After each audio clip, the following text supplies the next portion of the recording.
आइए प्रिय मित्रों, मैं आपका जाना पहचाना विनोद गांव बादरी से आपको लेके चल रहे हैं उसी कहानी की तरफ जो हमने कल दी थी एक वीडियो में महात्मा बुद्ध के जीवन परिचय के बारे में। तो आपको वहीं से फिर समझाते हैं कि 5 वर्ष का बच्चा, जो मंत्री ने बताया राजकुमार को कि 5 वर्ष का बच्चा और 10 किलो को बस्ता पीठ पर बांध करके पढ़ने जा रहा है। राजकुमार ने पूछा, ये बच्चा कौन है? तो मंत्री जी बताने लगे, महाराज ये वही बच्चा है जो महिला ईंटें फोड़ रही थी और पीठ पर लटका हुआ था। अब ये इतना बड़ा हो गया है कि ये पढ़ने के लिए जा रहा है। अब उसके बाद में जब पढ़ने के लिए जा रहा है और रथ आगे को बढ़ता है तो उन्होंने देखा अब वो किशोर हो जाता है। एक बारात जा रही थी, मोहर बांध करके दूल्हा उस रथ पर बैठा था। जब राजकुमार ने पूछा, मंत्री जी ये कौन है, ये मोहर बांध करके जा रहा है, ये कौन है, क्या है? तो मंत्री बताने लगा, महाराज जो वही बच्चा है जो महिला की पीठ पर लटका हुआ था, फिर वो बड़ा हो गया। बड़ा होने के बाद में पढ़ने गया और पढ़ने के बाद में जब इतना बड़ा हो गया है, अब इसकी शादी रचाई जा रही है, जो वही बच्चा है। राजकुमार कहने लगे, अच्छा तो ये शादी के लिए जा रहा है? हाँ महाराज, अब ये शादी करके लाएगा, दूसरे अपने साथ में एक दुल्हन लाएगा, उसके साथ जीवन काटेगा। ठीक है। रथ आगे बढ़ता है। अब आगे जा कर के देखा उन्होंने तो एक व्यक्ति बहुत वजन लेकर के सर पे जा रहा है, पीछे 4-5 बच्चे जा रहे हैं। एकदम पूछा, ये व्यक्ति कौन है? जे सर पर वजन लेकर के जा रहा है, इसके पीछे छोटे छोटे बच्चे जा रहे हैं, ये बच्चों का मैटर क्या है? तब मंत्री जी कहने लगे, महाराज जो महिला ईंटें फोड़ रही थी उसके बाद में उसका बच्चा बड़ा हो गया, पढ़ने गया, जो मैंने आपको इशारा किया था। अब उसके बाद में ये बच्चा इतना बड़ा हो गया है, शादी रचाई, मैंने इशारा किया था, जो वही बच्चा है। अब जो उसकी शादी हो गई, उसके बच्चे हो गए, ये पीछे पीछे जा रहे हैं, जो उसके बच्चे जा रहे हैं। कहाँ जा रहे हैं? जे नौकरी की तलाश में जा रहे हैं, अपना पेट भरेंगे, कहीं पेट भरेंगे कहीं कमाएंगे। ठीक है। अब और आगे बढ़ते हैं। आगे जाकर के देखा वो बच्चे बड़बड़े हो जाते हैं और उससे अपने पिता से लड़ते हैं। फिर राजकुमार ने पूछा, बताइए मंत्री जी ये क्या मामला है, ये बच्चे इस बुढ़े से क्यों लड़ रहे हैं? तब बताने लगे मंत्री कि महाराज ये इसलिए लड़ रहे हैं कि ये बच्चा ये दारू पीता है, जुआ खेलता है, ये दुष्कर्म करता है, इसके पास पैसे नहीं हैं। बच्चे तो इसके पास हैं लेकिन पैसा नहीं है, तो पैसों के लिए बच्चे लड़ रहे हैं। अब पैसों का अभाव हो गया है, इसमें बहुत ऐप पड़ गए हैं।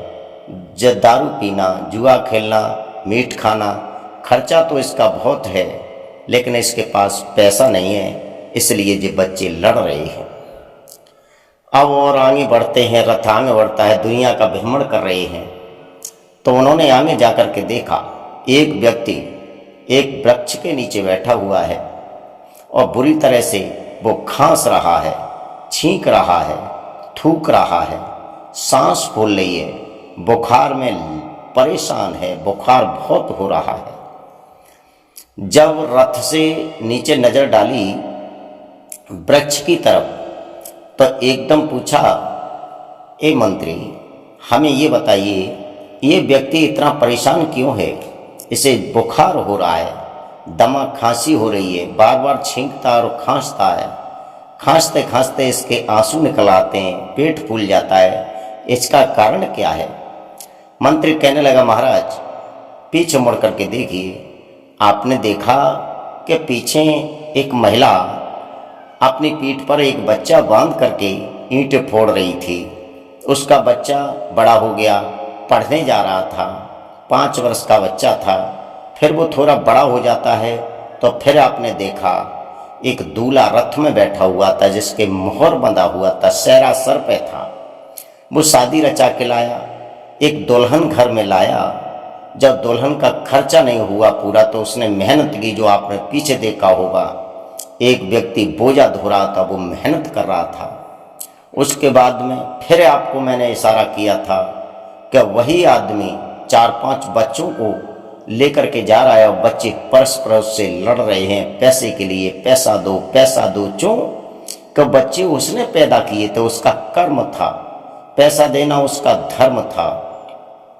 अब वो व्यक्ति, उसके बच्चे बड़े बड़े हो जाते हैं, वे अपने कार्य में बिजी हो जाते हैं, और वही आदमी अब इतना बुढ़ा हो जाता है कि ये पेड़ के नीचे बैठा है। जो बच्चा पीठ पे बंधा हुआ था, वही बच्चा इतना बड़ा हो गया कि अब जो पीठ पे बंधा हुआ है, और जब पीठ पे बंधा हुआ है, अब वो बच्चा इतना बड़ा हो गया, अब जे इसे बुढ़ापे ने घेर लिया है, बीमारी ने घेर लिया है, दमा, खांसी, जुकाम सब कुछ उसे हो गया है, चूँकि इसने कुकर्म किए हैं।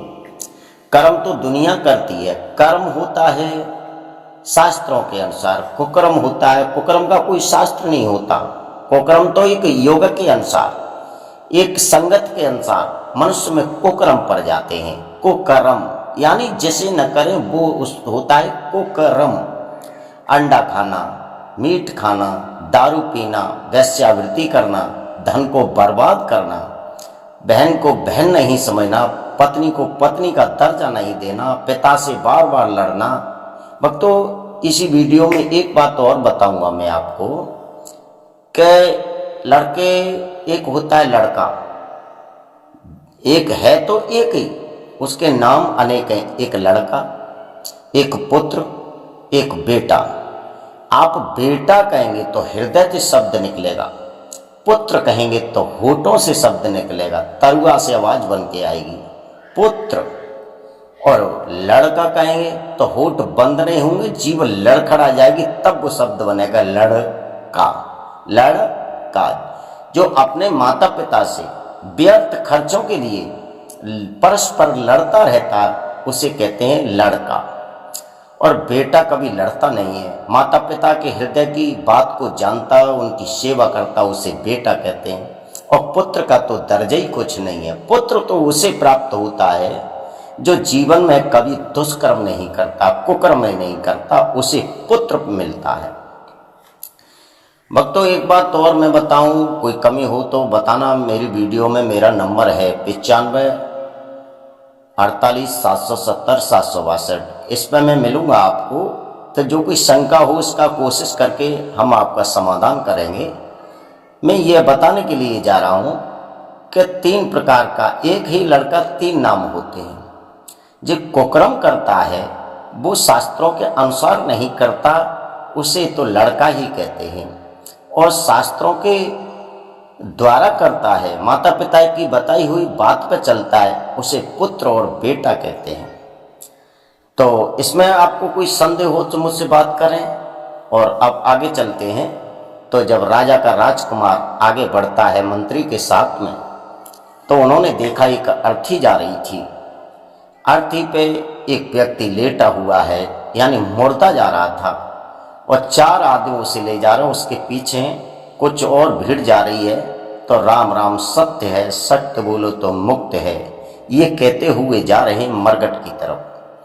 जब राजा का रथ निकला, राजकुमार का रथ निकला, तो एकदम मंत्री से कहा, मंत्री जी ये बताइए ये कौन है? 4 आदमी जा रहे हैं, इनके ऊपर अर्थी पे ये कोई लेटा हुआ है, क्या कारण है?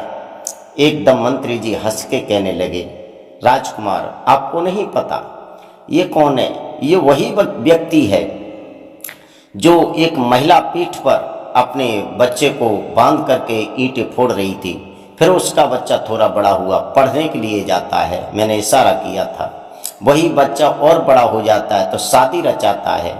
वही बच्चा थोड़ा और बड़ा हो जाता है, उसके बच्चे हो जाते हैं तो फिर मेहनत करता है।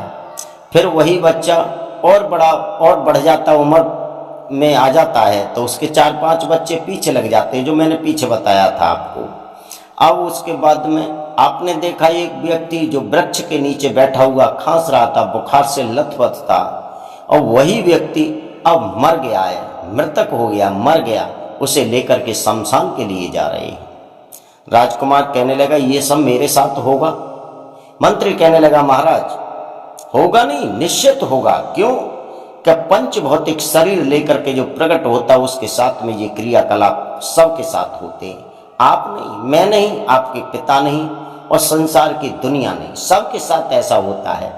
पहले जन्म लेता है, जन्म लेने के बाद जब तक मरता है तब तक वो कर्म से जूझता है। माँ के पेट से बच्चा आता है, आते ही वो अपने कर्म में लग जाता है। भूख लगती है तो रोता है, प्यास लगती है तो रोता है, खटमल खाते हैं तो रोता है। रो करके ये इशारा करता है, चूंकि उसकी क्षमता होती है रोने लायक, रो करके इशारा करता है। फिर उसके बाद में बड़ा हो जाता है, बड़ा हो जाता है तो पढ़ने की धुनी में लग जाता है, परमात्मा की तरफ ध्यान नहीं देता। उसके बाद में और बड़ा हो जाता है, माता पिता उसकी शादी कर देते हैं, तब पत्नी के ध्यान में लग जाता, फिर माता पिता को छोड़ देता, परमात्मा तो कोई है ही नहीं। फिर उसके बाद में उसके बच्चे हो जाते हैं तो बच्चों में ध्यान लग जाता है, फिर माता पिता का बिल्कुल ध्यान नहीं करता, चूंकि ध्यान में रहता ही नहीं है। फिर तो उसमें रहता, कहाँ से लाऊं, क्या करूं, ये करूं, वो करूं, पेट नहीं भरता उसका, कितना भी धन कमा ले। उसके बाद में जब बुढ़ा हो जाता है, बुढ़ा होने के बाद में उसके लड़के बच्चे उसे फटकार देते हैं, तुम किसी काम के नहीं हो, रिटायर हो गए, एक लंग बैठो, तुम जानते नहीं हो, तुम्हें बुद्धि नहीं है। चूंकि नए लड़के ये समझते हैं कि जो बुढ़ा हमारा पिता है, इतना ही बुढ़ा पैदा हुआ है। भक्तों, इतना बुढ़ा पैदा नहीं हुआ है, उसे अनुभव है, लेकिन उसकी बात सुनो, उसके जोरे बैठो। जोरे बैठोगे तो तुम्हें बहुत चीज मिलेगी, और जोरे नहीं बैठोगे तो तुम्हें कुछ नहीं मिलेगा। और मैं आपको बताऊं, जब राजा के राजकुमार ने पूछा कि ये सब मेरे साथ होना है, मंत्री ने कह दिया बिल्कुल होना है, ऐसा कोई बचा नहीं है। पंच भौतिक शरीर लेकर के सबके साथ में होता है, जन्म लेता है, बड़ा होता है, शादी रचाता है, बच्चे पैदा करता है, उसके बाद में मर जाता है, मरघट में लेके चले जाते हैं। महात्मा वो राजकुमार कहने लगा, तो मैं आज से बिल्कुल नहीं, ये सब क्रियाकलाप से अलग हो जाऊंगा, राज्य को तुम संभालना। वहीं से उतर जाते हैं। उनका महात्मा बुद्ध नाम पड़ता है, बहुत बड़े भिक्षुक हो जाते हैं। उन्होंने सोचा मैं इस तरह से मरना नहीं चाहता, अगर मैं शरीर छोड़ूंगा तो अपना नाम करके छोड़ूंगा। उन्हें ज्ञान तो पहले ही था। भक्तों, ये कहते हैं लोग ज्ञान है, ज्ञान नहीं, ज्ञान होता, ज्ञान तो सबको होता, लेकिन जिसे ज्ञान के साथ साथ वैराग्य होता है, और वैराग्य के साथ साथ जब भक्ति प्रकट हो जाती है, वो भगवान का प्यारा हो जाता है, वो दुनिया के झंझट से छूट जाता है। एक ही बार जन्म लेता, वो 84 लाख योनियों में नहीं घूमता फिरता है, वो एक बार जन्म लेता है, उस फिल्म को पूरी बना करके, जीवन को काट करके सीधा वैकुंठ के लिए निकल जाता, उसे कोई रोकने वाला नहीं होता। लेकिन आजकल तो जो कीड़े मकोड़ों की जिंदगी जी रहे हैं, दुष्कर्म में लिप्त हो रहे हैं, जुआ, शराब, दारू और पराया मांस खाने में लिप्त हो रहे हैं, जे इतने बुरे कर्म और दुष्कर्म कर रहे हैं, कीड़ा मकोड़ा की जिंदगी जी रहे हैं, जे जीना और मरना ये कुछ जानते नहीं हैं। लेकिन आप लोग सोच रहे होंगे क्यों, तुम क्यों नहीं समझाते? तो भैया, हमारे पास बैठे तो हम समझावें, हमारे पास बैठते नहीं है। और यहाँ तक दावा है कि हमारे पास व्यक्ति 10 मिनट रोज निकाले, तो अगर उसका हम सुंदर जीवन ना बना दे तो हमारा नाम नहीं।